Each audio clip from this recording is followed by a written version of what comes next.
Сәлеметсіздер ма, құрметті вебинарлар тыңдаушылар. Мен аты-жөнім Ләззат Амангелдиевна Жанбабаева. Мен дәрігер, гинеколог, репродуктивтік медицина институтында жұмыс жасаймын. Бүгінгі біздің тақырыбымыз гистероскопия туралы сөйлесеміз. Видеоліктің жатыр факторының диагностикалығының алтын стандарт.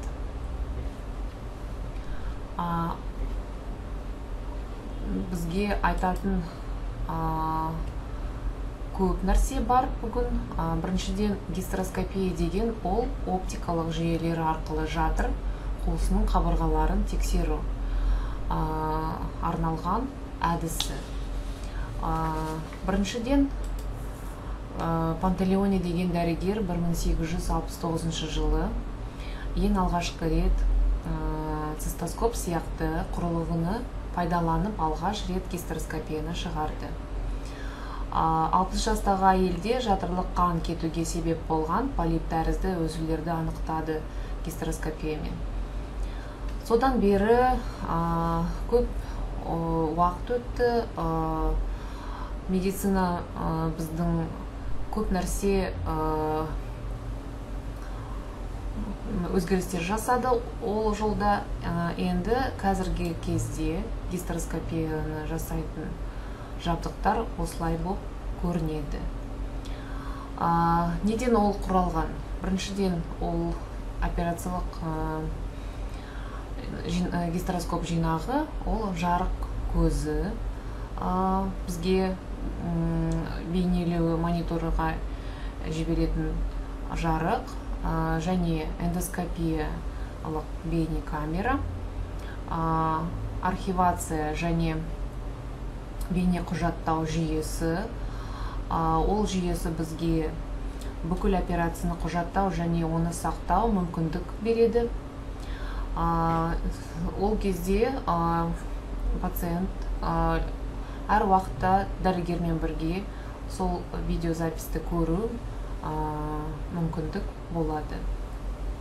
Бейне монитор бізге операцияның кезінде 3,5 есе үлкейтіп бейнелеуні көрсетеді.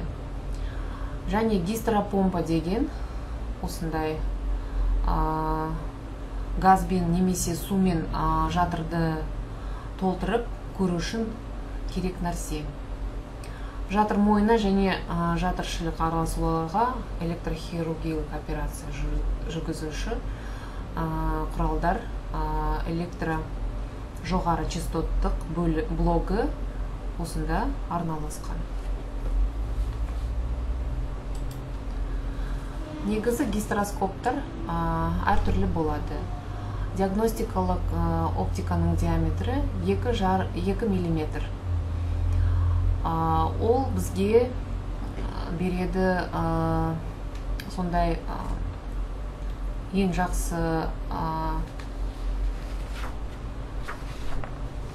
жақсы диаметр 2 мм. Ол жатырдың мойын ашпай пациенттің жатырына кіруге мүмкіндік береді. Жатырдың мойын диаметрі негізі 3-4 мм. Сондықтан диагностикалық диаметрі 2 мм гистероскоп әрине әйелге сезілбей кіруге болады. Және телескоптың диаметрі 4,2 мм диаметрі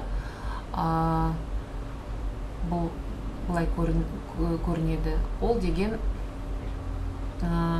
операциондық каналды ішінде қосымша болады. Сол каналдың арқасында біз оперативтік инструменттер кіргізіп жұмыс жасауға болады жатырдың ішінде. Оптика және 0 градус және 30 градус болуы мүмкін. 0 градус дегеніміз мына жақта тікелей көруге болады. Мысалы, оны жатырдың ішін. Ал 30 градустық болған кезде оны бұрап тек қана мысалы артқы қабырғасын немесе алдыңғы қабырғасын сол жақ оң жақ қарауға бұралып көруге анықтауға болады. Осылай мына үлкейтіп көрсетілген операциондық каналмен бірге мына жерде хирургиялық инструмент, қайшы немесе қысқыштар ішіне кіргізіп, жатырдың ішінен жұмыс жасауға болады. Гистеропомпа немесе эндомат деген бағана айтқандай жатыр қуысын кеңейтеді. Газбен немесе сұйықтықпен. Не үшін ол керек? Біздің әйелде гистероскопияға жатқан кезде жатырының ішінде су, ешқандай сұйық болмайды. Сол кезде жатырдың қабырғалары бір-біріне жабысып тұрғандай болады. Ол кезде біз жатырдың қуысын көре алмаймыз. Ал енді сұйықтық немесе газ жіберген кезде жатырдың іші толтырып ашылады да бізге бүкіл жатырдың телімдері анық көрініп тұрады.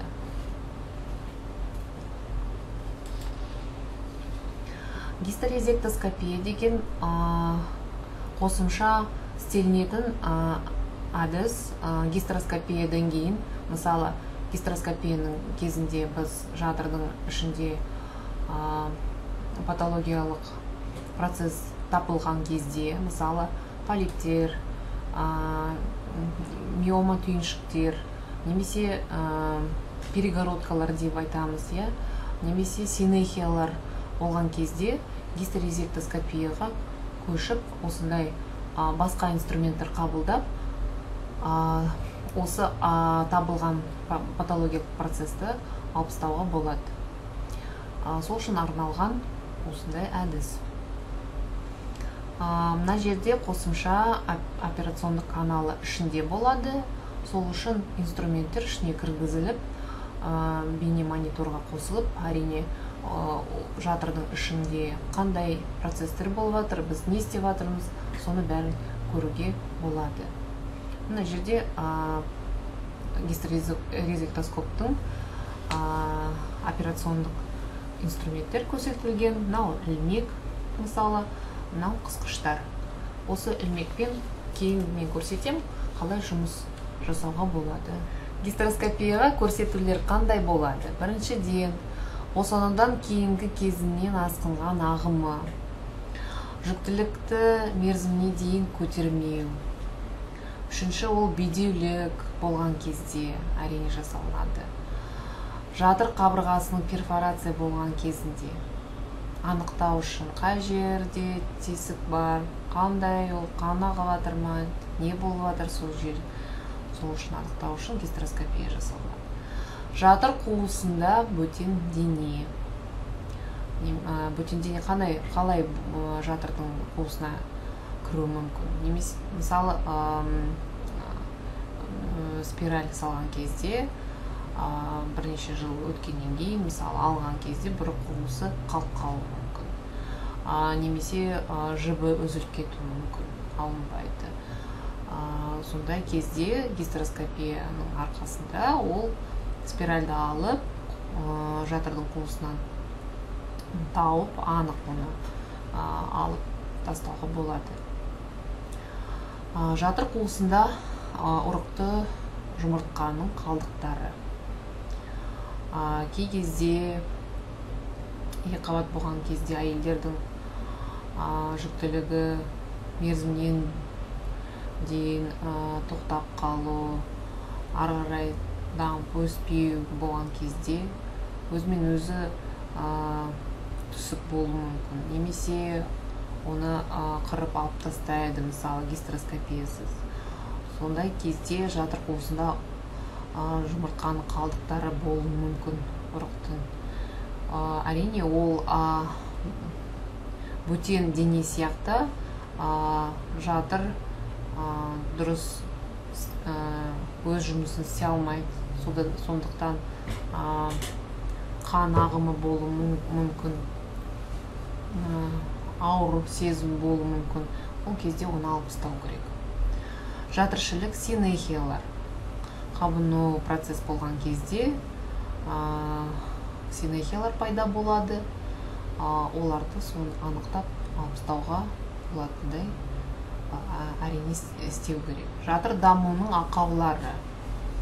Біз көрсеттік, әрине қандай ақаулар болуы мүмкін. Оны анықтау үшін қай жерде, қалай орналасқан, қандай қуыс, мысалы оң жақ, сол жақ, соны бәрін көру үшін гистероскопия жасалмады. Эндометрий обыры, әрине оның анықтау үшін, әрине оны биопсия алу үшін, қандай обыры, қандай түрі гистероскопия арқылы білуге болады. Шырышты қабық асты жатыр миомасы. Әрине оның да қай жерде орналасқан, қандай оның размерлері, және әрине оны алып тастауға да жасату керек гистероскопия біріншіден. Менопаузада патологиялық бөліністер, ол да әрине сау емес симптом, сол үшін әрине 100% әйелдер гистероскопияға жіберіледі. Ең соңғысы әйелдің өмірінің әртүрлі кезеңдерінде еттекір циклының бұзылуы болған кезде, сол кезде жатырдың ішкі қабының қандай процесстер болып жатыр, қандай өзгерістер болып жатыр, соны анықтау үшін гистероскопия жасалынады. Қандай артықшылығы гистероскопияның? Біріншіден, ол аз инвазивті, патологияны айқын көру үшін жасалған әдіс. Өте жоғары тиімділігі бар. Стационарда жатудың қажеті жоқ. Тек қана 2 сағатқа келеді әйел. Тек қана, мысалы, сол гистероскопияны жасап болғаннан кейін 31 сағат, 30 минутқа 1 сағат болуы мүмкін стационарда, содан кейін үйіне немесе жұмысына қайтып келеді. Анестезиясыз операцияны жүргізу мүмкіндік. Фото және бейне съемка мүмкіндігі бар. Сондай керемет әдіс. Қарсы көрсетулер әрине әр әдіске болады. Гистероскопияға да сондай инфекциялар, аурулар болған кезде болмайды жасатуға гистероскопияны. Қынап жағындалары тазалығының 3-4 дәрежелері әрине болмайды.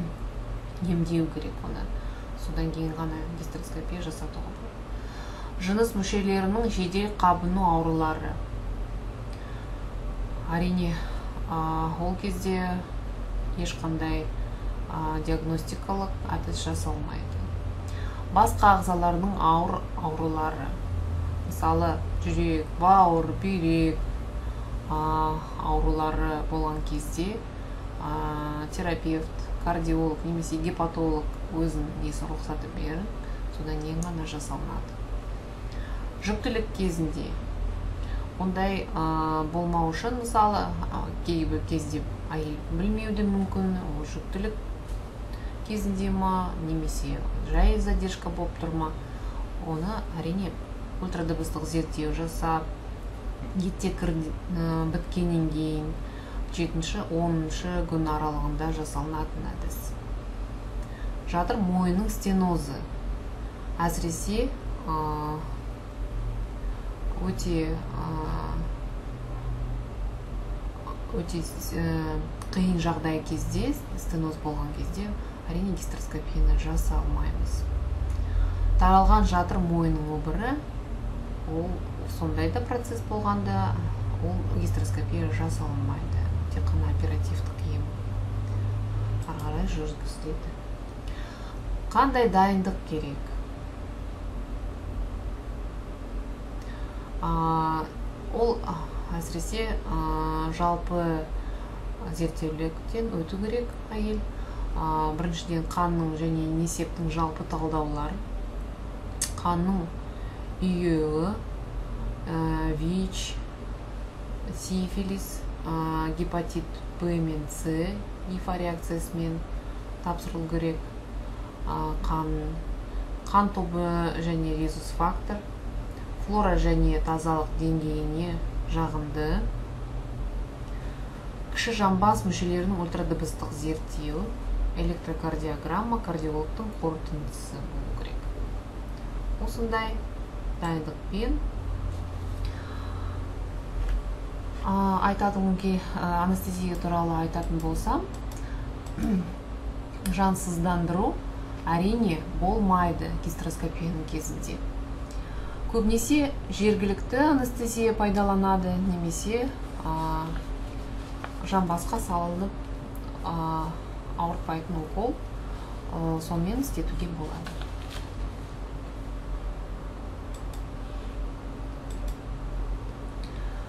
Ал енді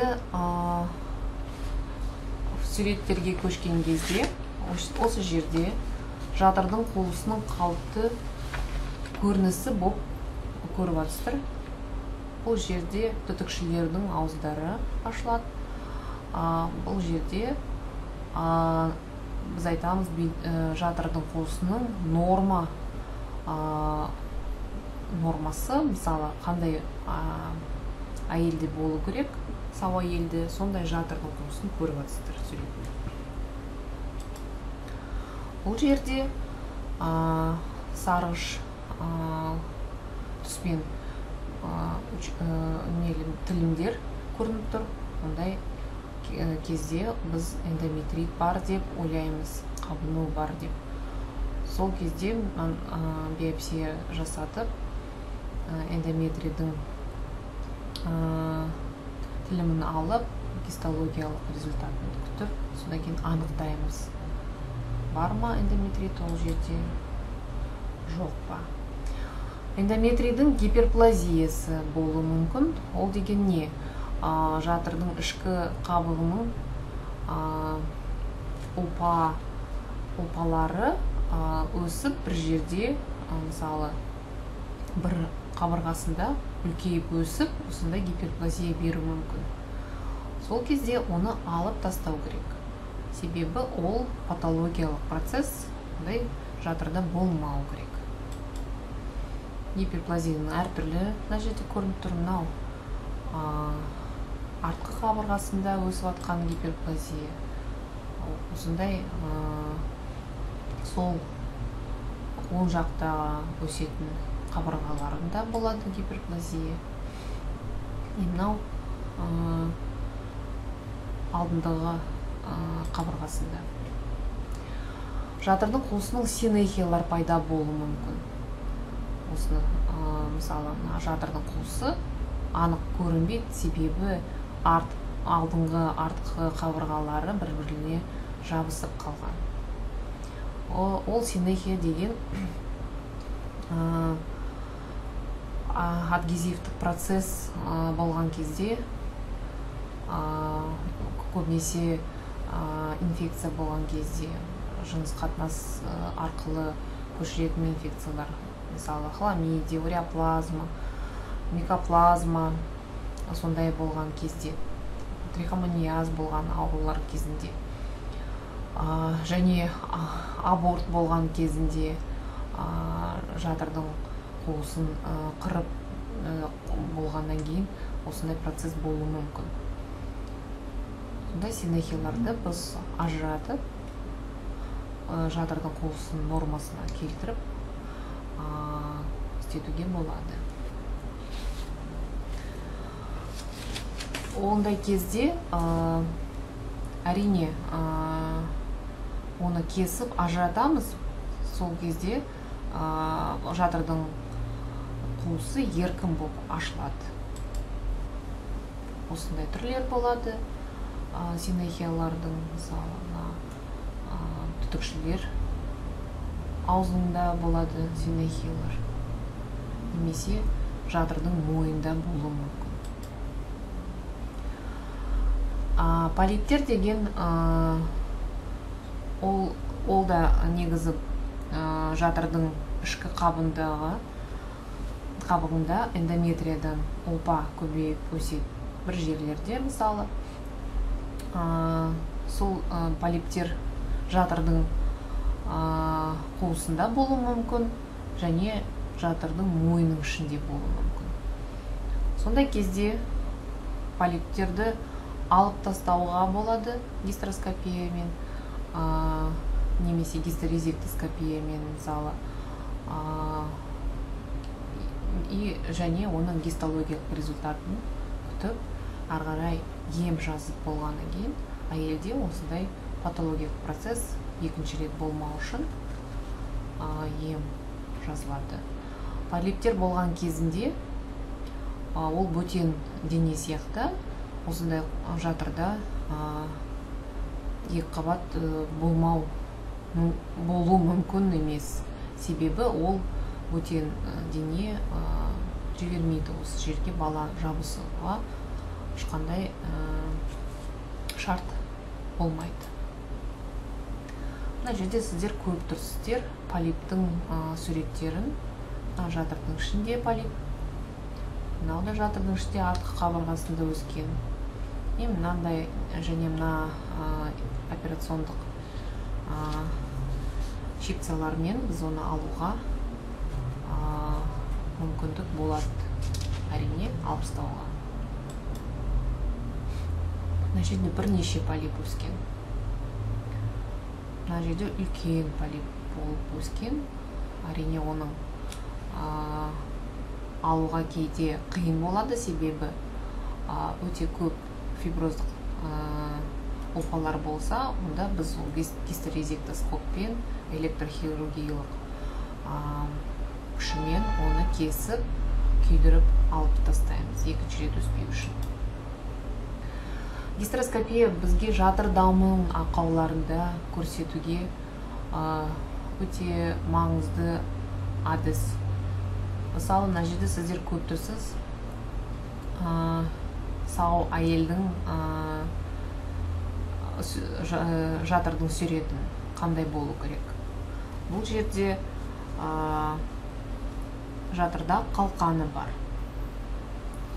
Ал енді мына жерде екі мүйізді жатыр көрсетілген. Осындай жағдайда әрине екіқабат болып кейде өте қиын болады. Мына жерде гистероскопиялық фотоларында көріп отырсыздар.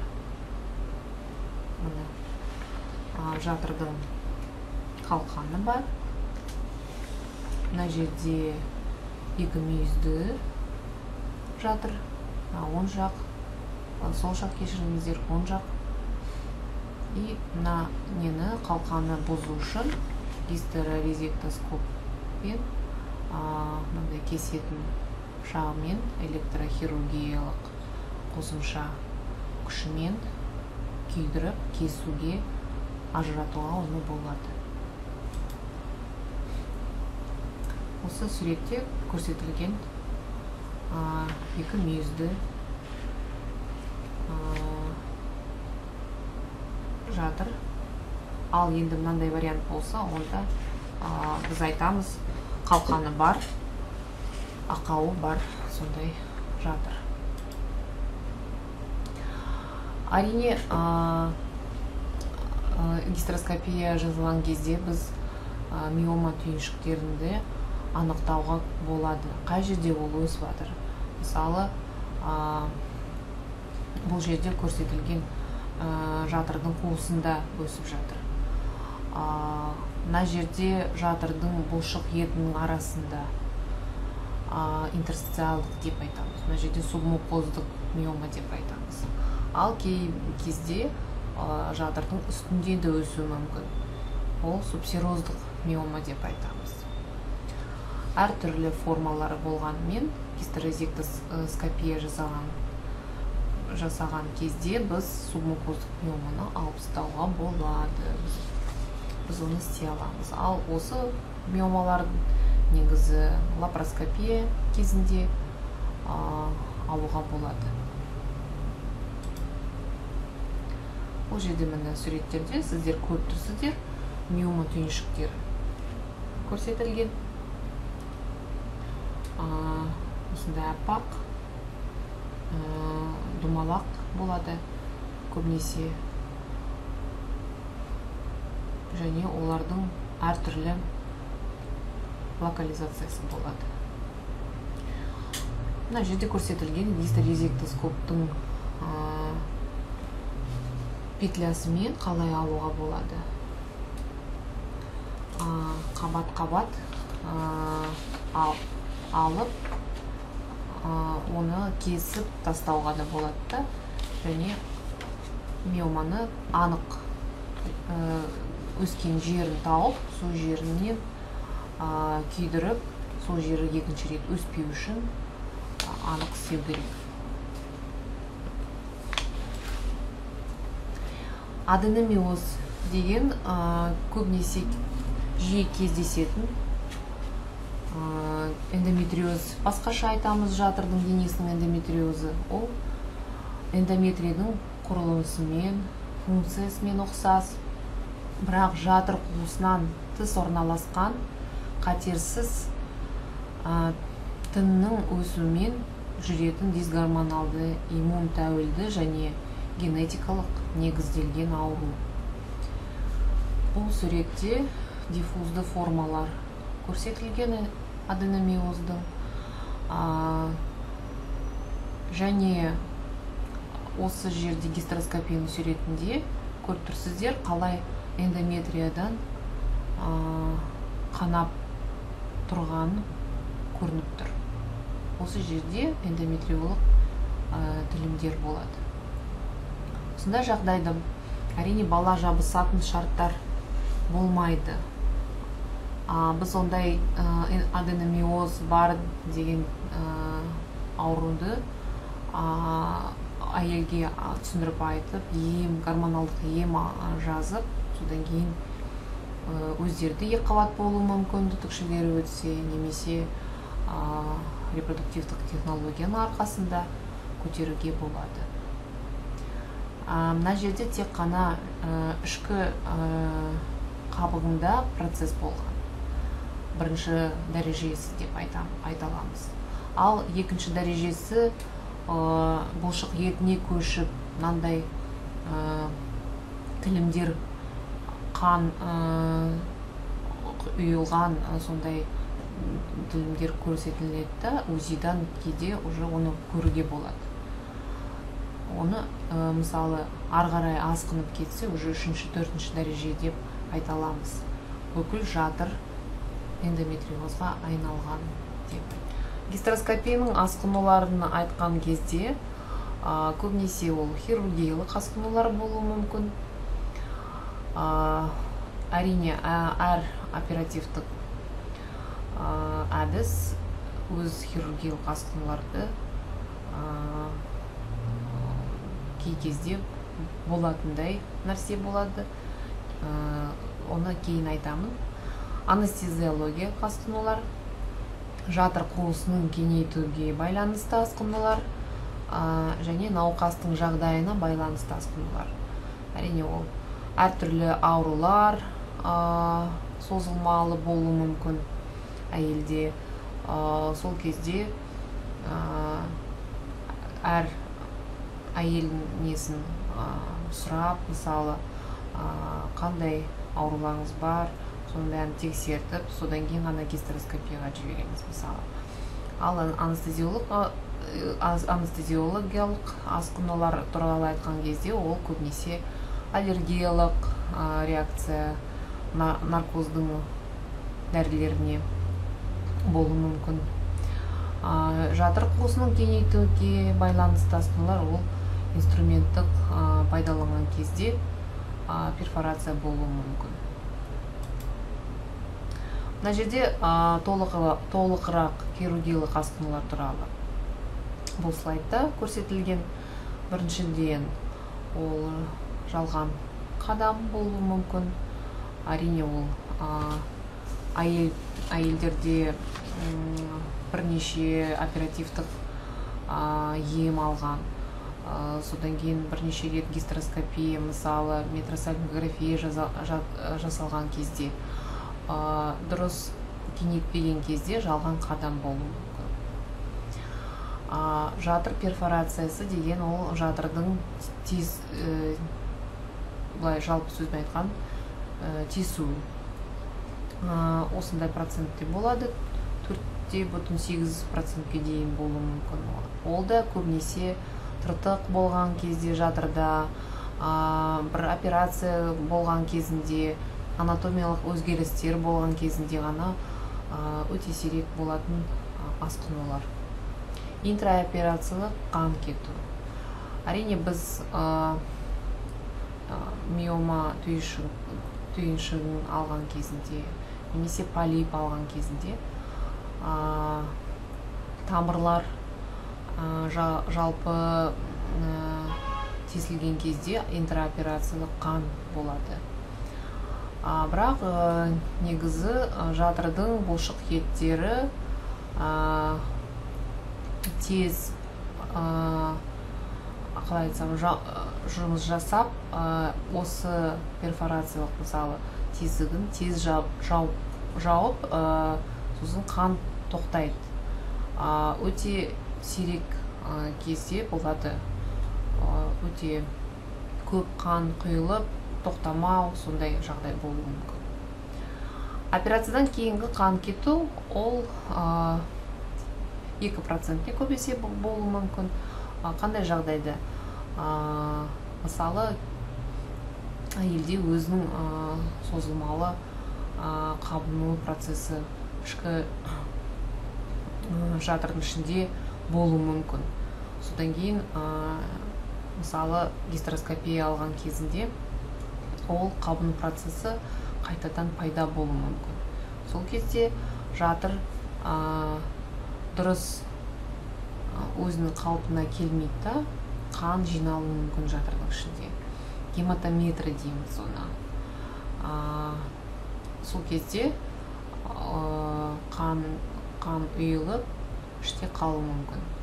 Ол кезде ультрадыбыстық зерттеу жасап, оны анықтауға болады және ем беруге болады. Ол да емделетін нәрсе.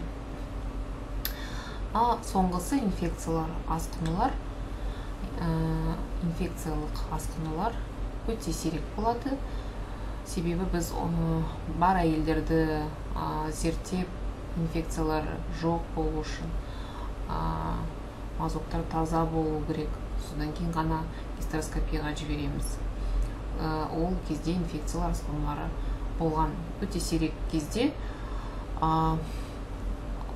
Әрине, әйелдер келіп, өзі ауырған сезімдерін айтып, жатырдың қынаптан қандай выделениялар бар деп айту мүмкін. Дене қызу көтерілу мүмкін. Сондай процестер болған кезде біз инфекциялы асқынулар деп ойланамыз. Енді біздің вебинарымыз аяқталды. Қандай сіздерде сұрақ бар, соларды біздің чатымызға жіберіп, әрине біз оларға жауап беруге тырысамыз. Назарларыңызға рахмет. Біздің командамыз әрине әрқашанда қуанышты сіздерге көмектесуге, сіздер емделіп, ата-анала болу үшін біздің репродуктивтік медициналық институтымыз сол үшін жұмыс жасайды. Рахмет, көріскенше сау болыңыздар.